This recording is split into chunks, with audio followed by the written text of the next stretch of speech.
My Camino del Norte journey began smoothly, with timely trains and flights leading me to Bayonne. Arriving at the albergue by 9 p.m, I experienced immediate Camino magic. The hospitable owner prepared a late-night omelette and provided my pilgrim credentials, saving me time the next morning. Setting out at 8 a.m, I aimed for the cathedral, only to find it closed for renovations. A fortunate twist having secured my credentials earlier. Navigating through Bayonne and Biarritz proved challenging without visible waymarkers, relying on Google Maps until I joyfully spotted the first red and white stripe near Bidart. The coastal scenery with surfers riding waves offered a perfect backdrop for a midday beer. Concluding an 18.7 kilometre day in Guéthary, I enjoyed a seaside bar visit and received valuable route advice from the albergue owner, marking a promising start to my pilgrimage.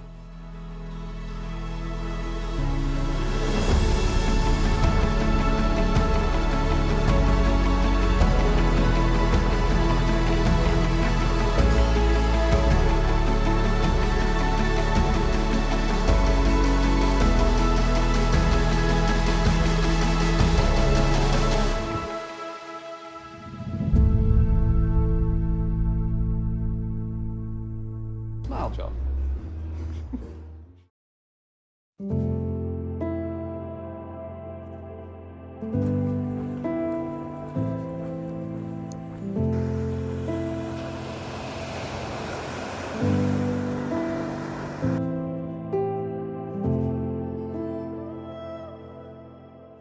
Setting out from Guéthary at 8 a.m, I followed the coastline where surfers caught morning waves beneath the cliffs lined with onlookers.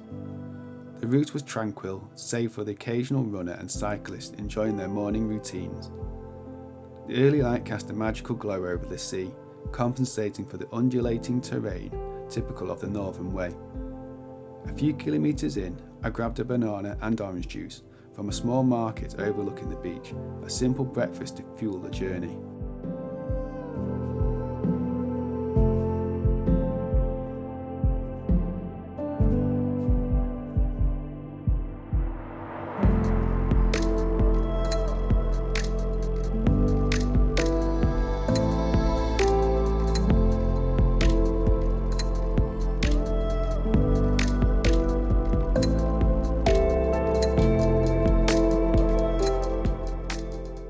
Descending into the seaside town of Saint-Jean-de-Luz, I was greeted by a lively promenade where locals strolled with their dogs and paddleboarders glided across the bay. Here the route diverged into coastal and interior paths. Following advice from Jean-Luc, the albergue owner from the previous night, I took the interior way as the coastal route was closed. The path led through narrow streets flanked by the traditional Basque houses, eventually opening into rural surroundings. By midday I reached Urdiales, the last opportunity for food before hen day, with 2 hills to climb in between. Options were limited to a single restaurant, more upscale than typical pilgrim fare, yet welcoming nonetheless. Opting for a light lunch, I chose an avocado and salmon salad, which arrived embellished with caviar and an intricate dressing, unexpectedly luxurious but satisfying.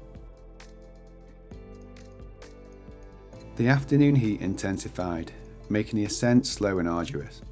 I found myself leapfrogging with 2 Spanish pilgrims from the previous night's albergue as we made our way into Hendaye, the final French town before crossing into Spain. A river separated Hendaye from Irún, and crossing the Puente de Santiago marked my entry into Spain. Midway across, a yellow arrow painted on a lamppost signalled the clear path ahead, instilling a sense of belonging and direction. After navigating 1.5 kilometres through the city centre, I arrived at the albergue, sharing a 10-bunk dorm with 4 fellow pilgrims from Guéthary. With chores completed, I joined John and Eugene, fellow peregrinos, for a pilgrim's meal at a local bar. The warm evening was a pleasant backdrop, though forecast suggested a change in weather for the following day. Perhaps it's time to ready the poncho.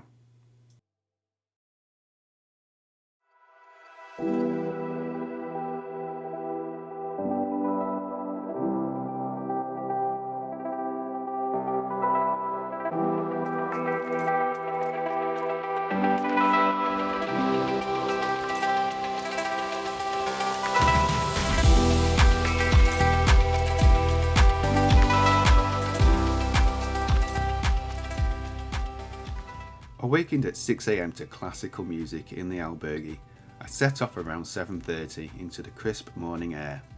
Finding my way out to Irún was a bit of a challenge, but soon I was on the trail, beginning a steep ascent into the hills. Overcast skies threatened rain, but stayed mercifully dry as I climbed. At a small church overlooking Irún, I met Lynn from the Netherlands, and we decided to take the high route, a tougher, more scenic option. The ridge trail was demanding but incredibly rewarding, offering sweeping views of the Basque countryside and historic watchtowers along the way. A light drizzle started as we descended into the charming harbour town of Passaic. By the time we arrived, the rain had stopped and we enjoyed a well-earned tortilla and beer by the waterfront. After a short ferry ride, Lynn ended her day's walk and I continued on with Di, an English pilgrim I had met earlier. We tackled a steep staircase that led to a peaceful woodland trail, guiding us towards San Sebastián. By mid-afternoon, I reached this bustling city, alive with excitement for the International Film Festival. Exhausted but satisfied, I collapsed onto my hostel bed, wondering if my legs had filed for divorce.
After a night of heavy rain, I set out from San Sebastián just after 8 a.m, enjoying the cool and refreshed air.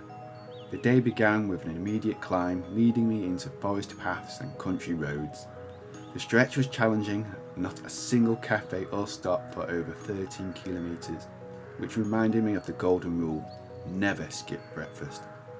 The trail was muddy in parts, with rocky patches demanding careful footing. Along the way I caught up with Neil from Belfast, and we shared stories about our journeys before parting ways. As I started the descent into Olio, I stumbled across a donativo offering refreshments. The homemade lemonade and biscuits were a perfect pick-me-up and a reminder of the kindness of strangers on the Camino.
From Olio, the path wound through quaint villages and vineyards until I finally caught sight of Zarautz beach. I paused on a bench overlooking the golden sand and rolling waves, taking a moment to contemplate the sheer beauty before me. The sight was both humbling and uplifting, a reminder of why I embarked on this journey.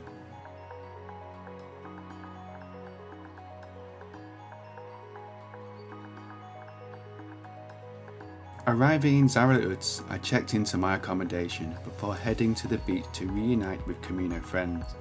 We ended the day with a lively pilgrim's menu at a seaside bar. Exhausted but content, I reflected on a day that perfectly balanced challenges, beauty and camaraderie.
Setting off from Zarautz under overcast skies, I anticipated rain, but not a drop fell during the day's journey.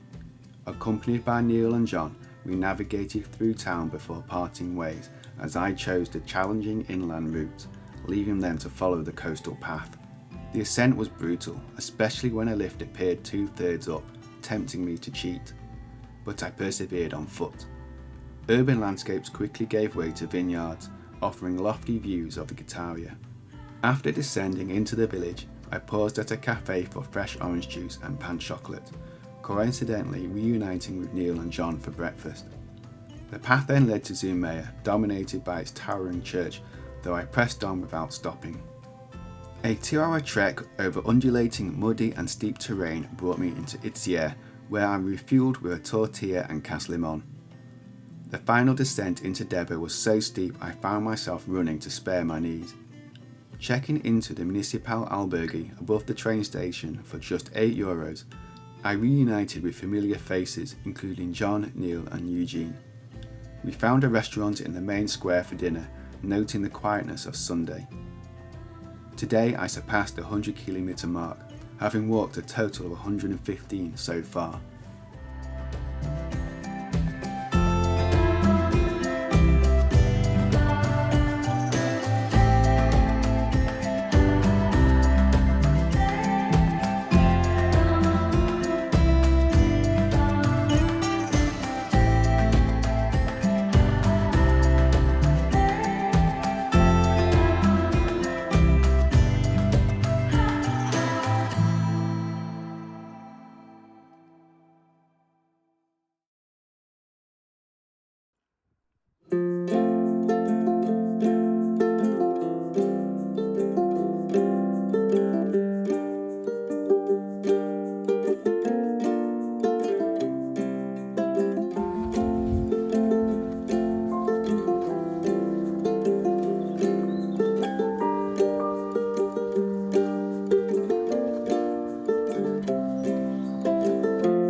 Before leaving Deba, I had a moment of panic, thinking I'd lost a pair of underpants. For a brief and awkward moment, I wondered if someone might have packed them away by mistake. Thankfully, they turned up exactly where I'd left them, just another odd little episode in the life of a pilgrim. The day began with a steep and misty climb out to Deba, where I set off solo, letting the quiet forest paths guide me. The ascent was relentless, a test of endurance over rocky and muddy trails. Neil and John, who started the day with me, were finding it tough, and at one point the idea of catching a bus became an appealing alternative for them. At the summit, I paused on a tree stump, gazing out at the rolling mountains, stretching endlessly into the horizon. The view was mesmerising, a reminder of how vast and untamed the world can feel when you're so high up and far from everything familiar.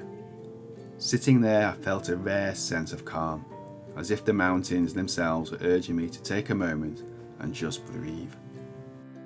This day, though tough, highlighted what the Camino is all about: the unexpected challenges, the small victories, and the moments of pure gratitude. As I rested that evening, I reflected on how this journey continually pushes us to our limits and rewards us in ways we never expect.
Camera. Oh, sorry, my camera's spoiled. Yeah, well, it's spoiled.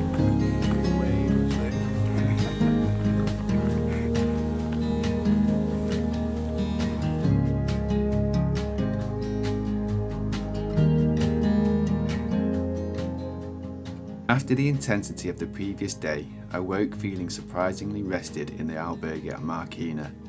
The morning buzz of the pilgrims preparing to leave filled the air, and after a quick stop in town to stock up on fruit, I set off along the peaceful river path. The countryside was serene, a gentle start to today's walk. Early on, I reunited a young Israeli pilgrim with a jumper they had accidentally left behind, a small but satisfying act that felt very Camino-like.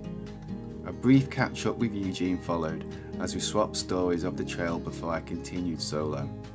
The path wound through lush greenery and picturesque villages, offering plenty of moments to soak in the tranquility. The climbs today were mercifully modest, nothing like the grueling ascents of earlier stages. By early afternoon I reached Olabe, only to find the albergue still closed. Sitting outside with a growing group of pilgrims, we shared snacks, stories, and the kind of easy camaraderie that the Camino fosters. When the doors finally opened, there was a collective sigh of relief as we settled in for the evening. That night I shared a communal meal with Di, John, Marcus and Lena, fellow pilgrims who were fast becoming my Camino family. As we laughed over our plates and recounted the week's adventures, I realised we were forming a group, each of us connected by the shared rhythm of the trail. The bond of the Camino is unlike anything else, a testament to how walking together can turn strangers into friends.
Don't get run over.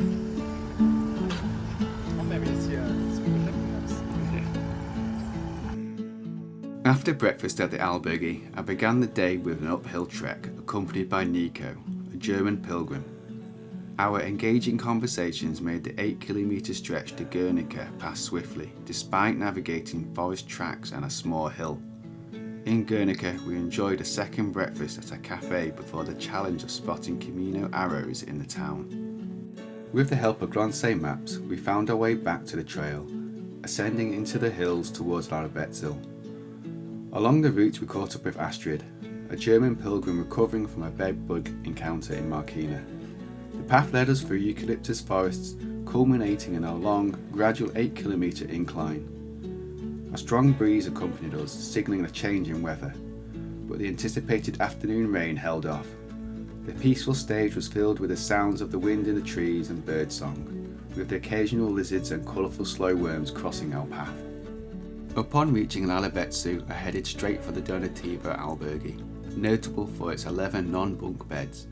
Reuniting with Neil, who had walked from Guernica, and later by John, Nico, Di, Lena and Marcus, we ended the day with drinks and food at a local bar. Sharing stories and laughter, there was a bittersweet undertone as some of the group planned to finish their Camino in Bilbao. It was clear this group, forged by the trail, had become an integral part of my Camino experience.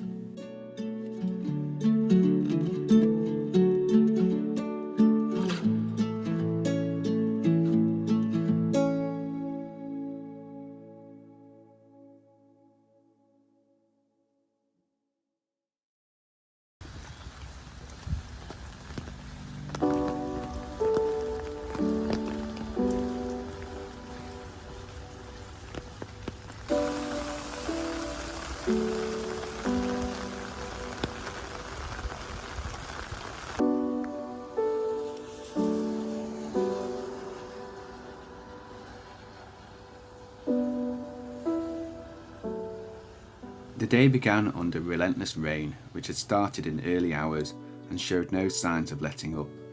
After a quick breakfast at the bar, we donned our ponchos and set out, the downpour accompanying us every step of the way. The first 7 kilometres were flat, roadside walking, with water streaming off the hills turning paths into small rivers. The climb that followed was a wet slog, the views obscured by the low-hanging clouds. Descending into Bilbao was treacherous. The steep roads had become slick, and at one point I slipped, executing an unintentional Superman impression. By the time I reached my hostel, I was soaked through. Even my Gore-Tex trainers had succumbed to the relentless rain. Later I met up with John and Neil for a bite to eat, and despite the day's hardships we found comfort in each other's company. A visit to the Guggenheim offered a dry refuge, though the arch felt distant, perhaps due to the lingering chill from the morning's deluge. By evening the rain had finally stopped and the city felt calmer. Our Camino group gathered one last time in the Plaza Nueve, sharing stories and laughter as the streets glistened from the day's rain. As we said our goodbyes, there was a bittersweet air, knowing some were ending their journey here, while others, including me, would carry on.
Departing Bilbao under persistent rain, I navigated the city's bustling morning streets, filled with umbrellas and commuters. The route led me through slippery park paths, offering panoramic views of Bilbao's sprawling urban landscape. After descending into Baracaldo, I paused at a local bar where I met fellow pilgrims Ronnie from Israel and Jürgen from Germany, both journeying towards Santiago. The trail continued through quiet neighbourhoods and industrial areas, with occasional moments of peace as the rain eased. Arriving in Portugalete, I settled into the albergue and reunited with Neil. The evening took an amusing turn when Neil decided to dry his socks in the microwave. This ingenious yet ill-advised idea earned us a stern scolding from the hospitalier, whose disapproval was as dramatic as it was unexpected. The tension quickly turned into a shared laughter among the pilgrims, a light-hearted moment to end a rainy day. As I reflected on the day, I realised the Camino isn't just about the miles walked, but also the quirky, unforgettable moments that bring people together, even if it gets you into a bit of trouble.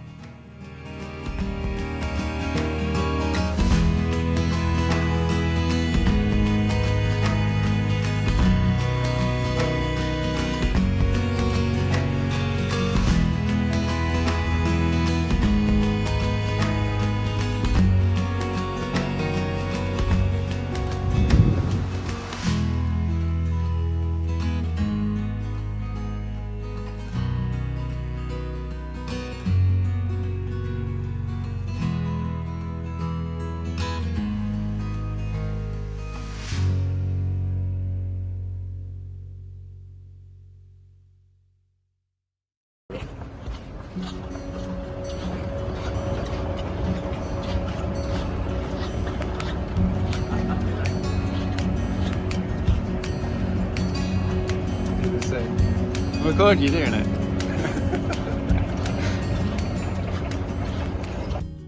After breakfast, we embarked on our journey, immediately facing an uphill climb. Neil and John took advantage of the town's escalators, a common feature in these hilly areas. The route showcased impressive infrastructure, with footpaths and cycle lanes guiding us over complex road networks. About an hour and a half into the walk, dry weather gave way to a light shower, prompting us to don our ponchos. In Abanto Zibiena, we encountered conflicting route signs, but relied on the familiar yellow arrows to guide us under the motorway and onto a red brick path leading us to the coast. As we arrived in La Arena, the sun emerged, highlighting a glorious sandy beach where we enjoyed a tortilla e patata. The Camino then followed a boardwalk along the beach, ascending a forested hill where a brief rain shower had me seeking shelter under a tree. Once the sun returned, the path hugged the coastline, passing through a tunnel carved into a headland before reaching Onton. Opting for the coastal route, I soon regretted it due to dangerous road conditions with blind bends and no verges. Relieved to reach Miono, I spotted Ronnie outside a bar and joined him, later accompanied by Jenny from Colombia and eventually John and Neil. After a couple of beers in the sun, we continued to Castro Urdiales, a beautiful coastal town with a prominent church and castle lighthouse overlooking the sea. The albergue, located 1.5 kilometres from the centre, was unfortunately full.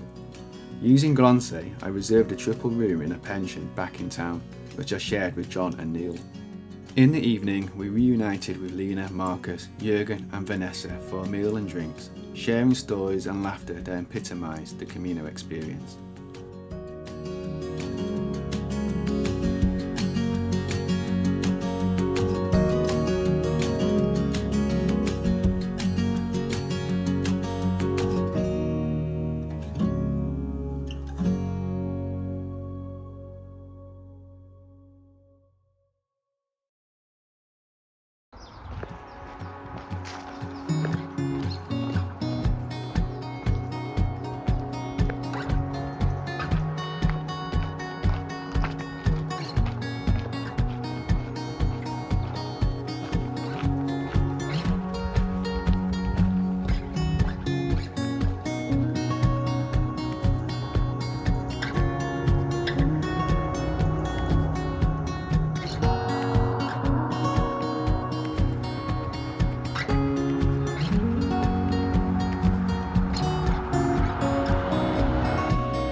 Leaving Castro Urdiales, I embarked on a 30-kilometre journey to Laredo, with the path weaving through picturesque coastal landscapes. The morning sun cast a golden glow over the sea, making long stretches of the trail feel less daunting.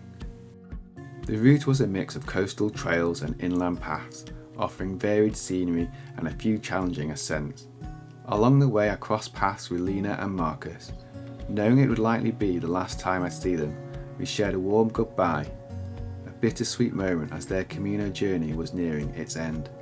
Arriving in Laredo later in the day, I was greeted by the expansive beach and the charming old town. As I made my way through the streets, the Camino delivered a little magic. I unexpectedly ran into Lena and Marcus again as they waited for a bus connection. It was a brief but joyful reunion, a reminder of how the Camino continues to surprise you when you least expect it.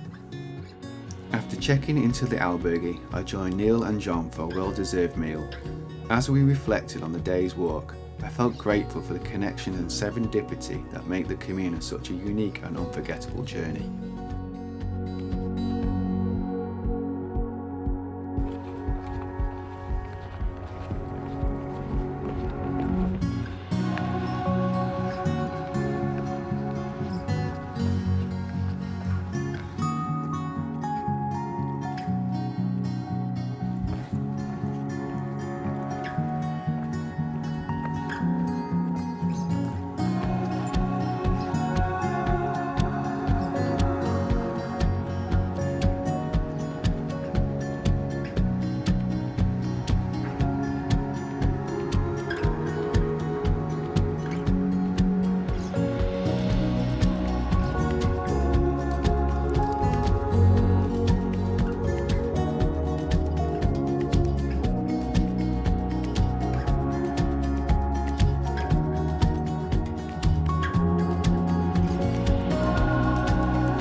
Departing Laredo, the day began with a scenic ferry ride across the Bay to Santona, a charming fishing village renowned for its anchovies. From there, the path led me along the pristine sands of the Barrier Beach, rhythmic sound of the waves providing a soothing backdrop to the morning walk. The route then meandered through tranquil marshlands and rolling countryside, offering a serene contrast to the coastal vistas. Along the way, I met Elliot, a fellow pilgrim whose easygoing nature and shared humour quickly made him feel like part of the Camino family. Little did I know then, he would become one of our tight-knit group we later dubbed the Norte Veterans.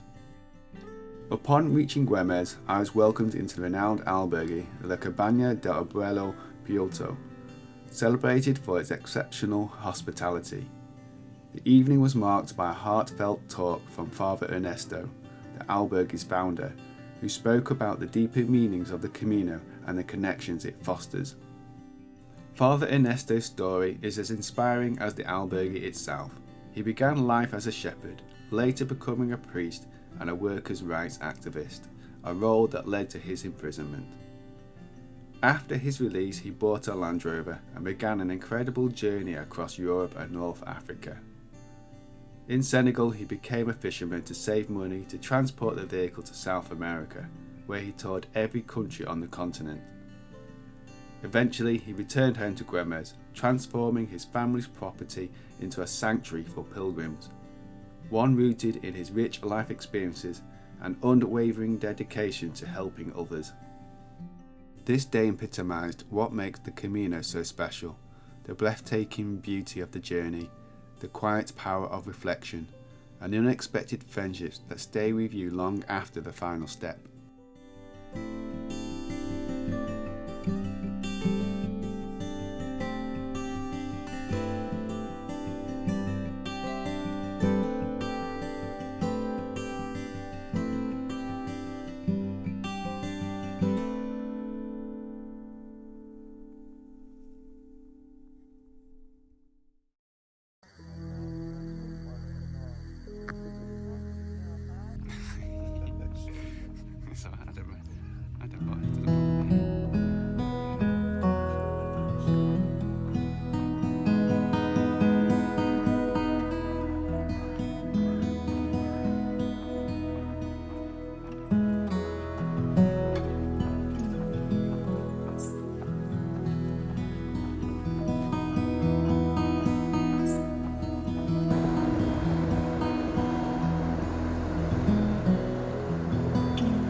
The day began with a quiet farewell to Neil, who had to leave early to catch a bus for his flight back home. His departure marked the end of a chapter, as he had been a steadfast companion on the Camino. Meanwhile, my focus turned to a blister on my right foot that had worsened overnight. It stretched across the top of my toe and had become an unwelcome companion of its own. Setting out later than usual, I took the recommended coastal route. The stunning rock formations, sandy beaches and rhythmic crash of waves were a welcome distraction from the discomfort.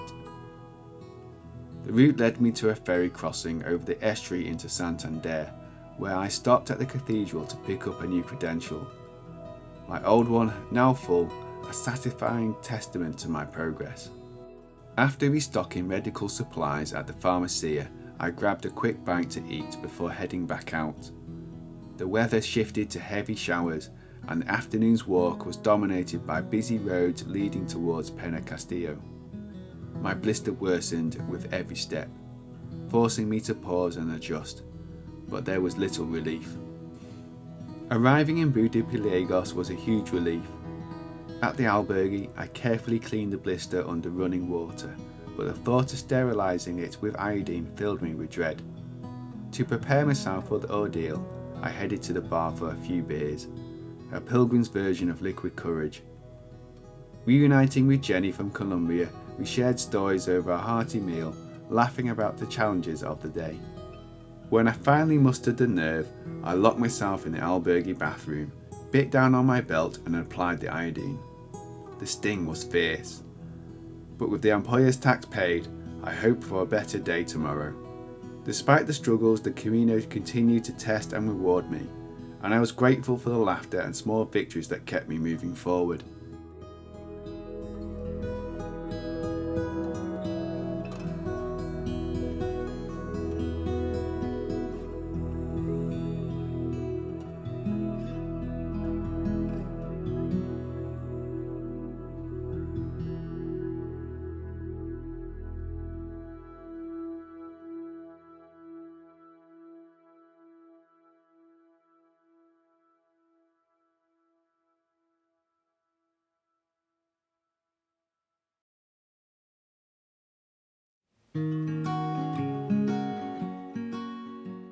The day began under relentless rain, a continuation from the previous day, setting a sombre tone for the journey. The initial ascent led to a main road, which I followed alongside the river, passing through modern villages until reaching Irún, where the Camino crosses the Ria de Mogro. After a brief respite for a tortilla, I pressed on through the downpour, traversing monotonous roads that mirrored the dreary weather. By early afternoon I arrived in Barada, weary from the busy roads, persistent rain and a tender tow. With thoughts of a dry albergue and a warm shower, I skipped lunch and continued through the countryside, finally reaching Santillana del Mar. Just outside the town I met Judita, a fellow pilgrim whose warmth and humour would later make her a core member of our Norte veterans. It was one of those serendipitous moments that the Camino seems to deliver just when you need it most. Entering the albergue as a drenched figure clad in a poncho, I was relieved to reunite with a young Israeli couple I had met in Markina. After tending to my blister with an iodine bath and receiving antibiotic gel from a fellow pilgrim, I was struck by the generosity and care shared among pilgrims, a reminder of the unique spirit of the Camino.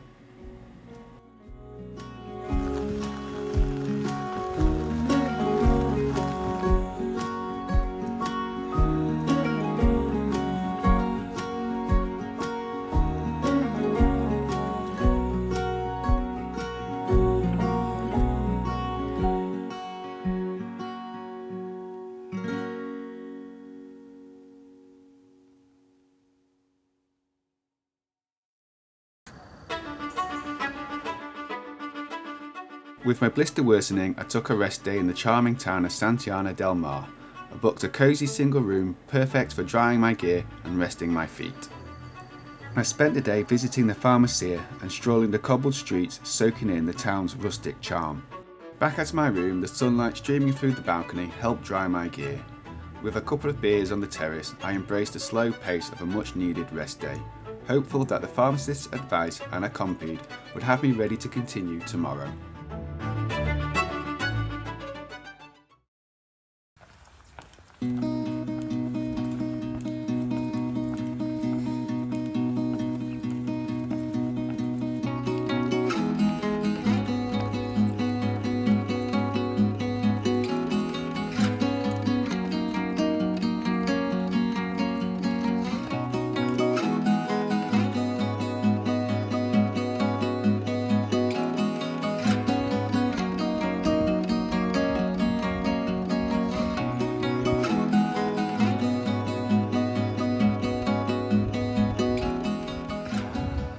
After a quiet and much needed night in a hotel, I resumed the Camino, delighted to find a route free from main roads. Departing at 7:30 am, the chilly morning air was visible with each breath, and the quiet streets of the rustic village felt like a scene from a fairy tale. My blister had improved, allowing me to maintain a steady pace without much discomfort. As the sun rose over the surrounding hills, it provided much needed warmth. I stopped in Urdiales for breakfast, donning my jumper to ward off the lingering chill. The path meandered through the country roads and quaint farm villages, eventually leading to the sea. Although the seaside bar was closed, the coastal views were invigorating. After crossing a bridge and ascending a hill, I was rewarded with a panoramic view of lush green plains framed by jagged grey mountains. Pausing in La Iglesia for a Caslimon and to air my foot, I felt rejuvenated. The final stretch to Comillas was gentle, passing through rural villages and along quieter roads. However, something felt different today. Many of the familiar pilgrims I had been walking alongside were now a day ahead, and I found myself walking alone, feeling a bit left behind. The camaraderie I had grown accustomed to seemed just out of reach, and it made the day feel quieter than usual. Upon arrival in Comillas, I discovered it was market day. Having misplaced my sunglasses earlier, I searched the stalls and shops but found none. After a brief visit to the beach, I returned to town for a satisfying meal. The 22-kilometre trek was a manageable distance to ease my toe back into walking, especially with a longer 28-kilometre section awaiting me the next day.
Departing Comillas at 7:30 am, I was greeted by a breathtaking sunrise over the mountains, painting the sky in pinks and golds.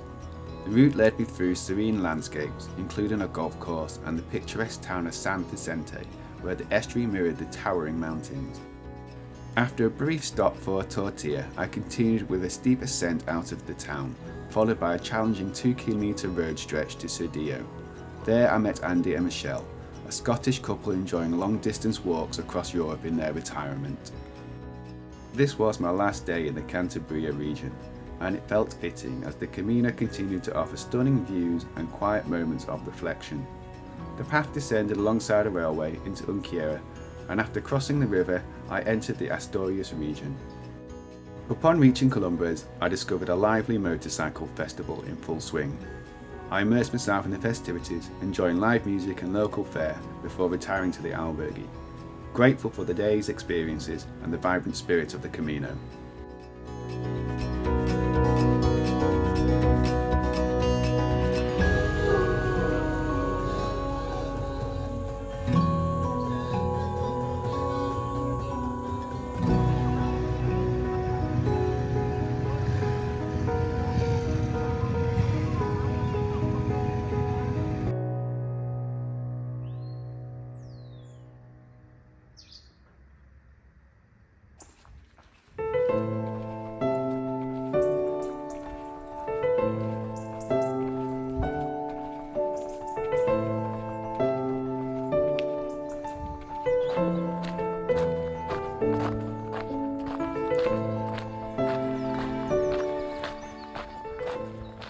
Today marks a significant milestone, 440 kilometres completed, officially halfway through the Camino del Norte. Departing Colombres under clear skies, I chose the coastal route, a less marked but far more rewarding path with stunning views of the sea. The trail offered a mix of serenity and danger, including a precarious stone arch carved by the relentless waves. A misstep here could have led to a tumble onto razor-sharp rocks or into the waters below, making every step deliberate and cautious. The coastline eventually gave way to eucalyptus woods and peaceful meadows, where the scent of the trees mixed with the fresh sea air. Reaching Andrin, I tackled the day's only major uphill stretch before descending into the charming town of Llanes. To my delight, I reunited with Ronnie from Israel, a familiar face from early in the journey. We checked into the albergue near the train station, a space reminiscent of Deba, and shared stories of the trail. Later, we wandered into the lively streets of Llanes, enjoying pinchos and the vibrant atmosphere of the town. As the evening drew to a close, I reflected on the progress made, the risks overcome, and the rekindled camaraderie, while bracing myself for the 30-kilometre trek that awaited the next day.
Setting out from Llanes at 7:30 am, the day began under grey skies and stormy weather. The sea was wild and choppy, with waves crashing fiercely against the cliffs, a dramatic and awe-inspiring backdrop to the morning's walk. The path led me through picturesque coastal landscapes, where the moody weather made the scenery feel even more atmospheric. By mid-morning I stopped in the village of Nueva for a tortilla breakfast, seeking shelter and warmth as the storm lingered. As the day wore on, the skies began to clear, and by mid-afternoon the sun broke through, casting a golden light over the lush meadows and charming hamlets along the trail. The relatively flat route allowed for a steady pace, making it easier to soak in the ever-changing scenery. Reaching Ribadesella, I was captivated by its vibrant harbour and historic architecture. After checking into the albergue, I took a leisurely stroll along the promenade, reflecting on the contrast of the stormy morning and the calm beauty of the Asturian coastline by day's end.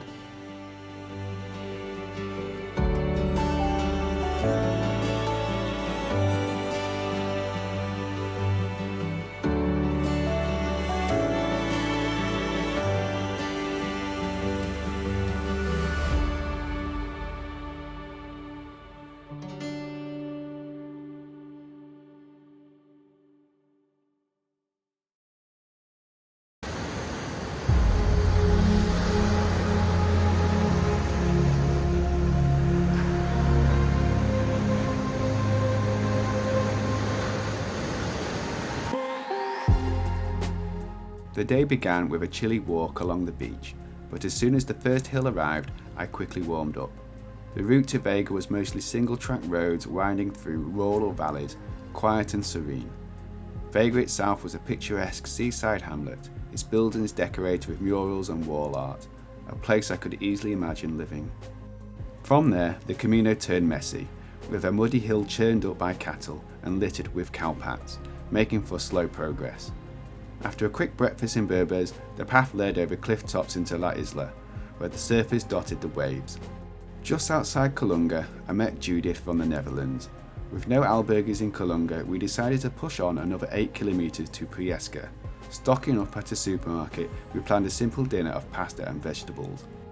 During a quick call to check on John, who had been walking with me since Bayonne, I learned he was struggling with a bad blister that required professional medical attention. Sharing advice from my own Camino experiences, I encouraged him to take a rest day and see a doctor, ensuring he could continue his journey when ready. The final climb into Priesca was peaceful, passing quiet hamlets and lush green farms bathed in the soft light of early evening. Arriving at the albergue perched high above the hills, I was delighted to see Andy and Michelle already settled in. Their familiar faces brought some relief after the bad news about John earlier in the day. As we shared stories of the walk, the predicament of tomorrow's stage weighed on us. A choice between a short 10 kilometres or a grueling 30 kilometres, all in forecasted rain. It was a decision none of us relished, but for now we took solace in the quiet charm of Priesca and the chance to rest.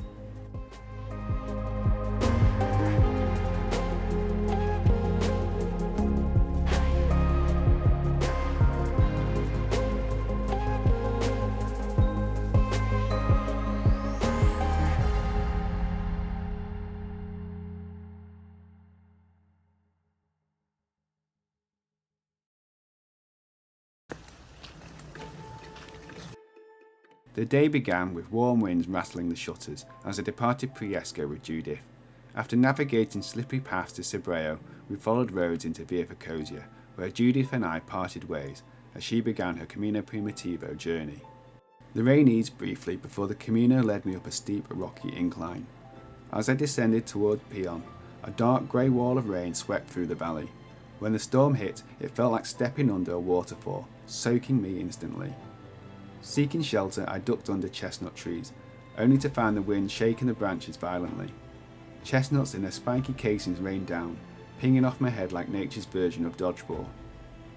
Laughing at the absurdity of it, I realised it was time to reassess. Deba was still 6 kilometres away, and with another hill ahead, I contacted an albergue in Campion. They kindly offered to pick me up, sparing me from further punishment by both the weather and the chestnuts. Soon I was drying off by an open fire in a cosy family home, my boots steaming as they dried in front of the flames. That evening, Joan from Taiwan and I had the albergue to ourselves, sharing a simple meal and the comfort of a quiet retreat after a turbulent and comical day.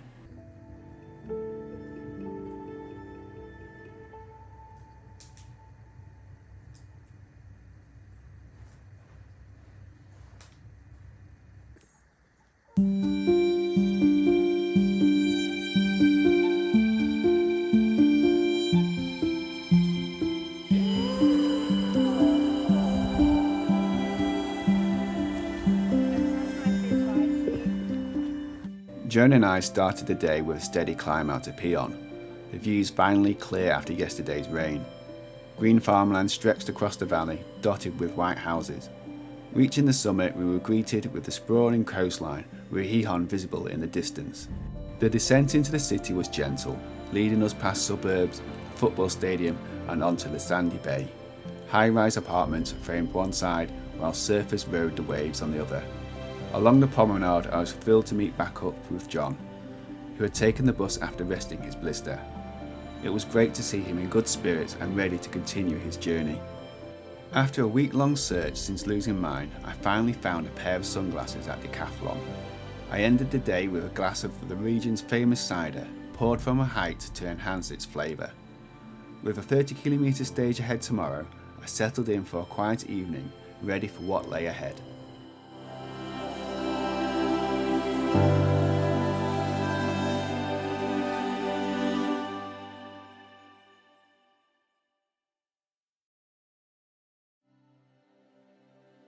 The day began with an early departure from Gijón, navigating through the city's outskirts under the cover of darkness. The initial 5 kilometres led me past high-rise residential buildings, gradually giving way to an industrial landscape dominated by steelworks and coal yards. The air was thick with soot, and the constant clang of machinery provided a harsh soundtrack to the morning. Ascending Mount Aria offered little respite, as the views remained marred by the industrial sprawl. Even within the woodland paths, the pervasive sound of industry lingered for the next 8 kilometres. Descending into a vast green valley, the route merged with the main road leading to Urdiales. Here I met Marcus from Germany, and together we trudged along the roadside, with lorries thundering past and metalworks lining our path. After an arduous 20km stretch without a break, we finally found a roadside cafe catering to drivers and workers. The generous portion of tortilla e patata was more than I could finish, but it provided much needed energy. Continuing into Urdiales, Marcus and I parted ways as he reserved an accommodation in town while I pressed on for another 6 kilometres. Leaving industrial environments behind, the Camino returned to the countryside. Arriving at the Donativo albergue perched on a hill, I was greeted with far better views and a serene atmosphere. Here I met Samuel from the Canary Islands, who would later become a core member of the Norte veterans and a good friend in the weeks to come. Reflecting on the day's journey, the contrast between the drab industrial scenery and the welcoming warmth of the albergue was stark. The challenges along the busy roads and soot-laden air made the comfort of newfound companionship and a peaceful resting place all the more rewarding.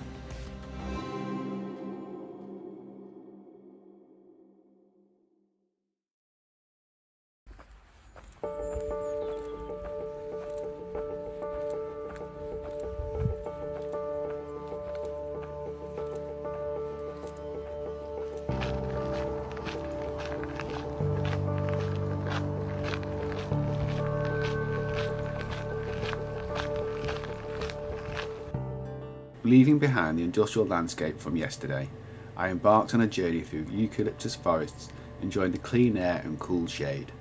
The anticipated hilly terrain proved manageable, a testament to the conditioning from earlier stages. The path led through woodlands surrounding Asturias airport, where forestry work had created deep, muddy ruts, requiring careful navigation. After successfully traversing this area, I reached Soto del Balso and enjoyed a hearty second breakfast. Crossing an estuary via a narrow bridge, I ascended into Muras de Anelon, opting to extend the day's journey beyond the typical stage end. The route continued through serene woodlands and quaint villages, offering a peaceful contrast to the morning's challenges. The day's most significant ascent, a 150-metre climb under the midday sun, was tackled with determination. Upon arriving in Soto de Luina, I secured a bed at the municipal albergue and headed to a local bar. The long distances had paid off. I finally caught up with my friends, whom I hadn't seen since staying behind in Santillana. Reuniting with familiar faces brought a renewed sense of joy and motivation, a reminder of the bonds formed along the Camino.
The day began just before 8 AM, navigating through a small woodland with my head torch as the sun rose.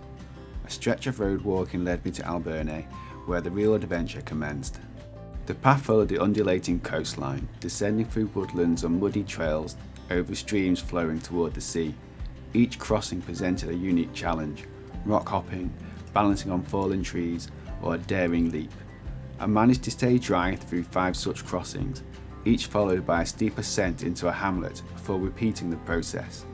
Being a national holiday, most places were closed. I found a drink in Santa Marina, but food options were scarce under Cadabedo, where I hoped for a meal. Unfortunately, the kitchens were shut, and drinks were all that were available. Continuing to Cioras, I discovered the anticipated restaurant had also closed. With the albergue not open until 3:30 PM, I found shade to cool off and waited. The albergue itself was one of the most modern on the Norte so far, but the set menu was a little disappointing. Still, it provided much needed sustenance after the challenging day. As I settled in for the evening, I reflected on the day's efforts, grateful for the quiet charm of Cioras despite the limited offerings.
The day began just before sunrise, leaving Cioras behind as the sky painted hues of pastel blue and light pink.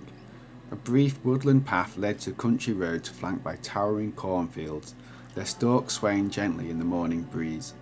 After about 10 kilometres, I arrived in Luarca, a picturesque port town cascading from the cliff tops down to the estuary. There I reunited with Samuel, whom I had met earlier on the Camino. After catching up briefly, we explored the town together before parting ways as I restocked supplies for the journey ahead. As I climbed out of the Waka, I noticed a calf that had wandered out of its field, its cries echoing down the road. Taking a moment to guide it back through the open gate, I was met with a grateful mood before continuing the steep ascent into open farmland. With the sun now high, the lack of shade became apparent. Even during a brief climb through a eucalyptus grove, the heat was relentless, making each step more challenging. A short stop in Via Pedra provided a much needed drink, offering a brief respite from the sweltering conditions. By 3:30 p.m. I arrived in Navia, my destination for the day. After a quick shower, I ventured into the town in search of a bar. To my delight, I encountered Judita, with whom I shared a communal meal back in Santillana. We enjoyed a couple of drinks together before I sought out something to eat.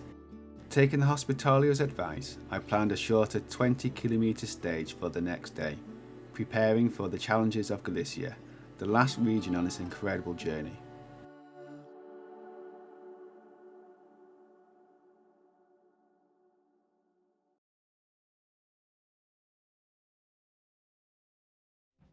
The day began with an early departure from Navia, taking me through landscape that could only be described as uninspiring.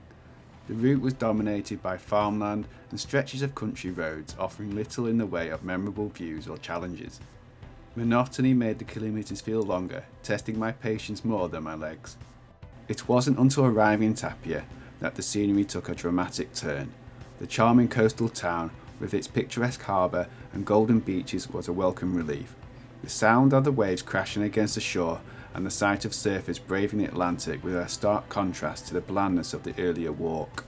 That evening, for the first time, the core group who would become the Norte veterans, Judita, Samuel, John, Elliot and I, sat together over a meal at a local restaurant. It was the start of something special, as laughter and stories flowed easily between us. The night marked the beginning of a bond that would shape the journey ahead and stay with me long after the Camino.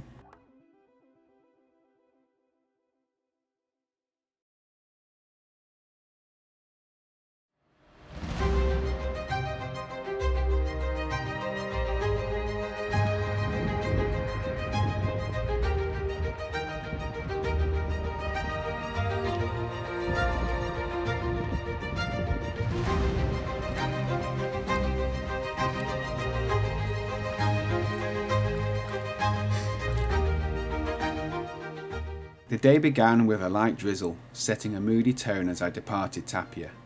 The route led me along the beach and through farmland, with passing rain clouds clinging to the hills. My poncho was on and off, but ahead sunny skies beckoned above Ribadesella. Crossing the estuary bridge into Ribadesella marked my arrival into Galicia, the final region of this incredible journey. As I stepped onto Galician soil, I felt lighter, almost as though I were coming home. Yet, I was also painfully aware that the end of my Camino was drawing near.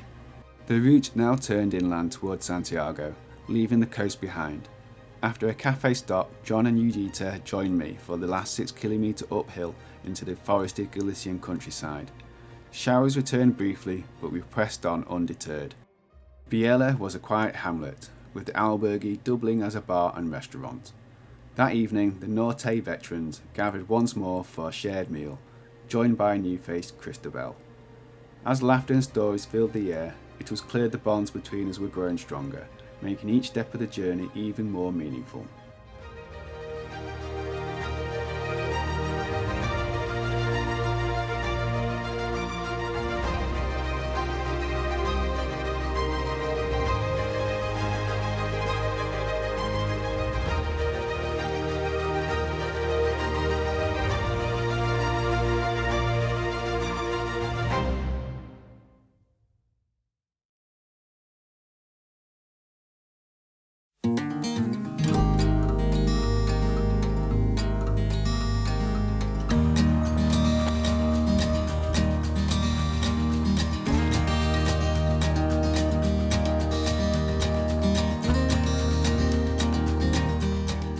The day began with a fresh start after overnight rain, the air crisp and the skies a perfect blue.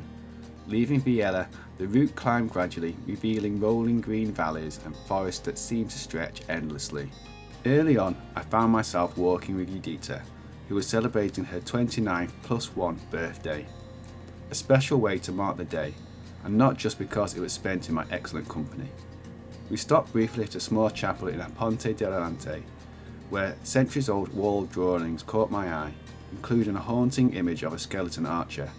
It was a reminder of the history woven into every step of the Camino.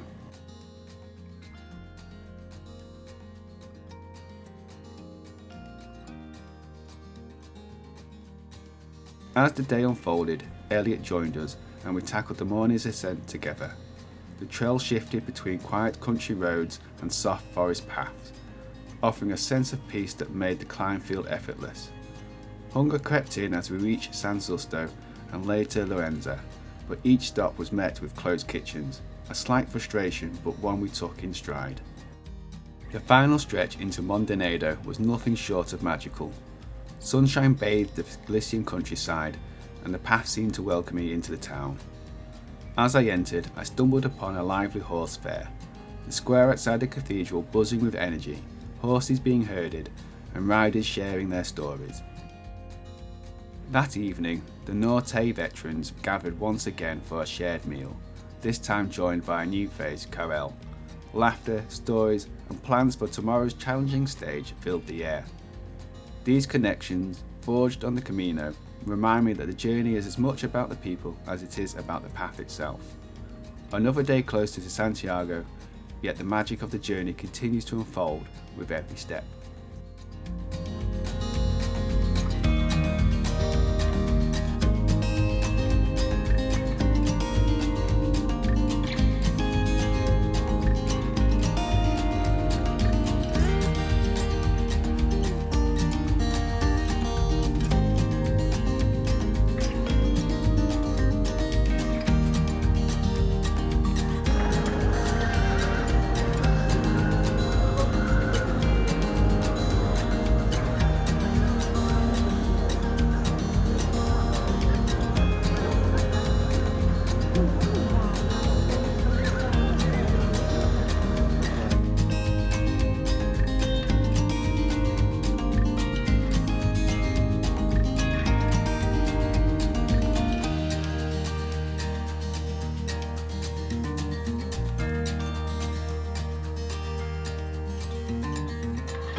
The day started with the kind of decision you only make on the Camino. Take the shorter, easier route like everyone else, or opt for the longer, harder alternative. Naturally, I chose the latter, because why not make things more difficult for myself? It was only 5 kilometers extra and significantly steeper. Perfect. The day began with a stunning sunrise as I headed up the valley. The views were breathtaking, some of the best I've seen since entering Galicia. The road climbed gently at first, lulling me into a false sense of security. Then the path turned, leaving the road for a gravel track, and the real climb began. By the time I reached the top, I descended into the clouds, which came with a notable drop in temperature. Jumper weather, but thankfully not poncho weather. Meanwhile, the rest of the Norte veterans took the easy route, sticking to the main trail. When I finally caught up with them in Gontan, they looked a little damp and less than thrilled with their walk in the clouds. I couldn't resist a little smugness as I swapped stories of my stunning valley views. The last stretch into As Peredes was easier, with a quick stop at Spa for snacks before arriving at the rustic albergue. It had a warm and communal vibe, and as we sat down for the meal, we met Karina, a new face on the Camino. Her energy and stories added a fresh spark to the evening, blending seamlessly with the camaraderie of the Norte veterans. Sure, my legs were tired from the extra effort today, but as I settled in for the night, I knew it was worth it. Sometimes the harder route is the one that leaves the biggest impression.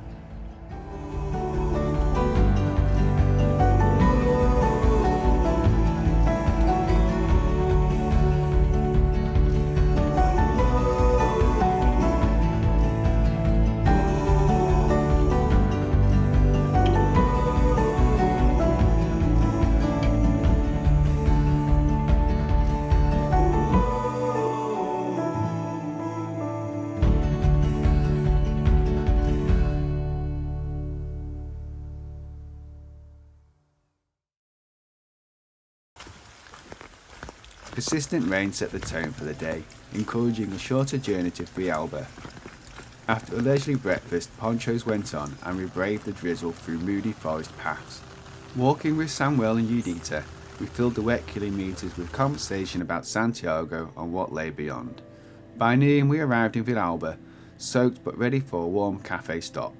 Later we gathered with familiar faces like Joost and Olivier, sharing a hearty meal at a local restaurant and more Camino stories, turning a rainy day into another memorable one. Leaving Villalba, the morning started with a small hiccup. I had to double back to retrieve my forgotten water bottle. Not the best way to begin, but it's all part of the Camino experience. The path stretched out as a mix of flat roads and forest trails, with skies alternating between sunshine and rain. I walked alongside Malcolm, an Australian pilgrim, and our conversations made the kilometres slip by effortlessly. Arriving in Barmonde just as rain began to fall, a warm meal and the company of familiar faces lifted everyone's spirits. But with 14 kilometres still ahead, the journey wasn't done. The Norte veterans minus Samuel pressed on under the afternoon sun, and passing the 100-kilometre marker felt both surreal and significant, a milestone that brought Santiago ever closer.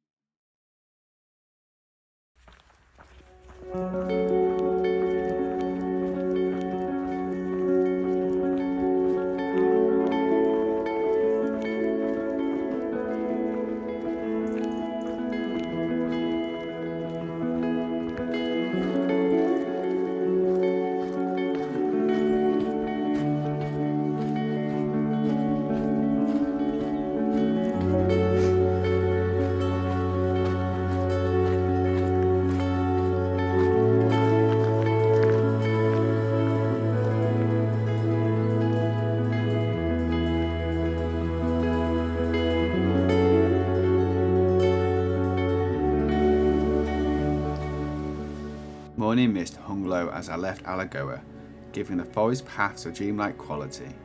The trail wound through quiet hamlets and rolling farmland, each step feeling more serene as the rhythm of the Camino took over.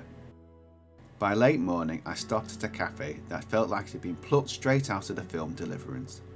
A little rough around the edges, it served an expensive omelette, and I'm almost certain I heard a banjo playing in the background. By midday the sun broke through, casting golden light on the approach to Sobrado dos Montes.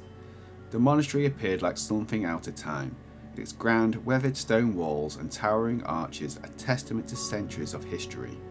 Inside, the silence was profound, almost sacred.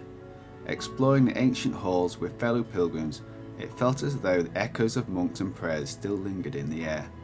That evening, over a shared meal, the connections of the Camino deepened once again. Stories, laughter, and reflections filled the room, a reminder that the journey isn't just about reaching Santiago, but about the moments and the people who make every step unforgettable.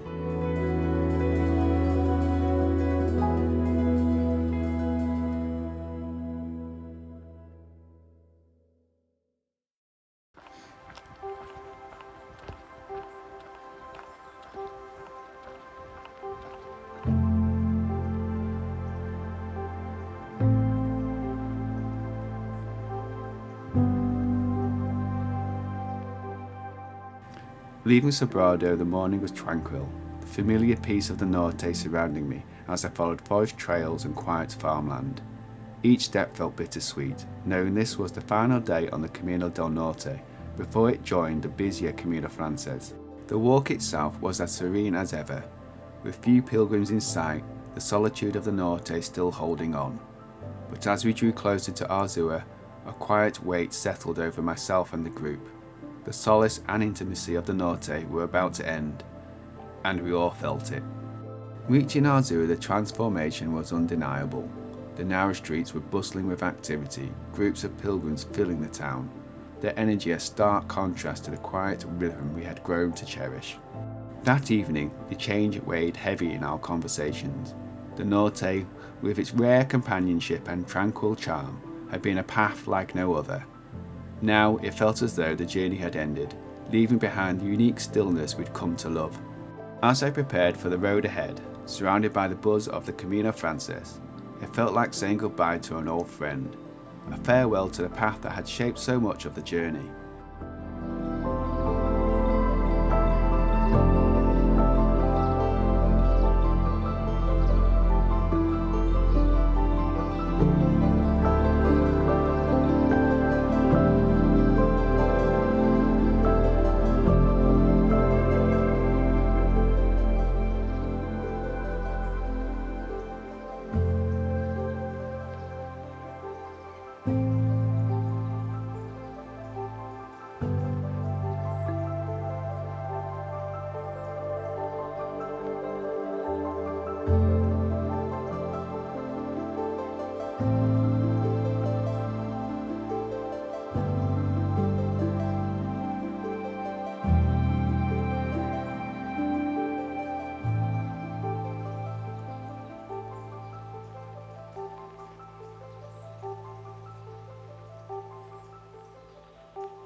Leaving Arzua, the Camino felt different.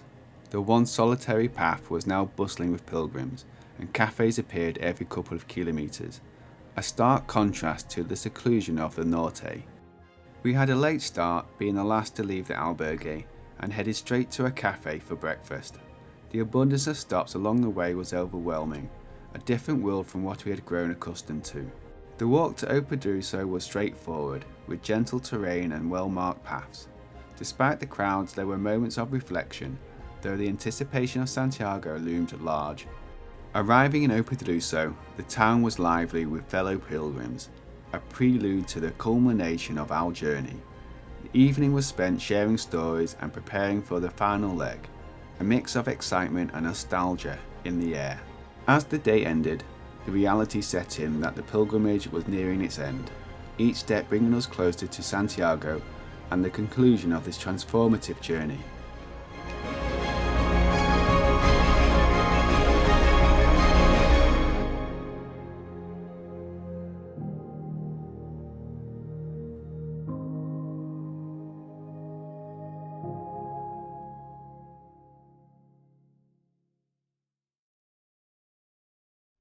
Embarking on the Camino del Norte was a journey that transcended mere travel.